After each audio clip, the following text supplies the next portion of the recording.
حضرت علی اللہ کے بندوں کو انسانی دماغ کے بارے میں بتا رہے تھے۔ اتنے میں ایک شخص پوچھنے لگا، اے علی، کیا انسان کسی دوسرے انسان کے بولے بغیر اس کے دماغ کی باتیں سن سکتا ہے؟ حضرت علی کرم اللہ وجہہ نے جواب دیا کہ ہاں، ایک انسان دوسرے انسان کے دماغ کی باتیں سن سکتا ہے۔ یاد رکھو، انسان کے پاس صرف یہ 5 حواس نہیں جن سے وہ دیکھتا، سنتا، چکھتا، سونگھتا یا چھوتا ہے، بلکہ اللہ نے ان حواس سے مبرہ بھی ایک حواس کو خلق کیا۔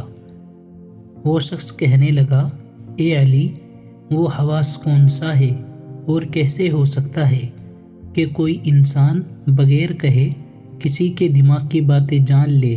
حضرت علی نے فرمایا، یاد رکھنا، جب انسان اپنے دماغ میں کسی چیز کے بارے میں سوچتا رہتا ہے تو اس کا اثر آس پاس کے لوگوں کے دماغ پر بھی پڑنے لگتا ہے، اور یوں ایک دائرہ قائم ہو جاتا ہے اور دوسرے لوگ اس سوچ کے اسیر ہونے لگتے ہیں، اور وہی سوچ گھر کے ماحول، محلے اور انسان کی شخصیت پر اثر کرتی ہے۔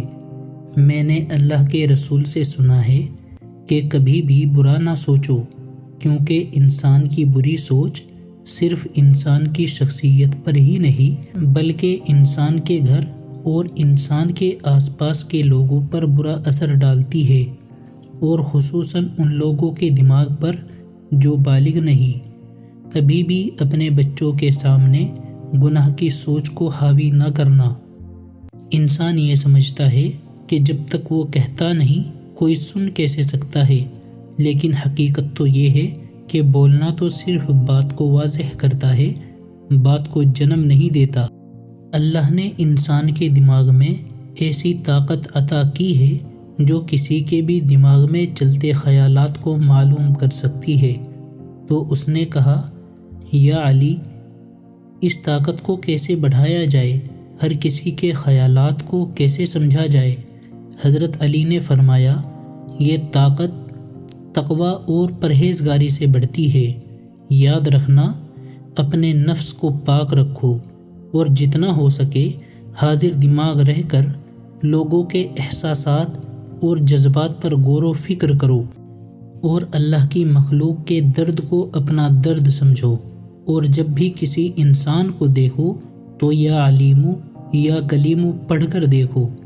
جب یہ اوصاف تمہارے وجود میں پائے جائیں گے تو تمہارے دماغ کی طاقت، جس سے تم دوسروں کے خیالات کو جان سکتے ہو، تم میں بڑھتی جائے گی، اور یوں تم بغیر سنے لوگوں کی باتوں کو معلوم کر سکو گے۔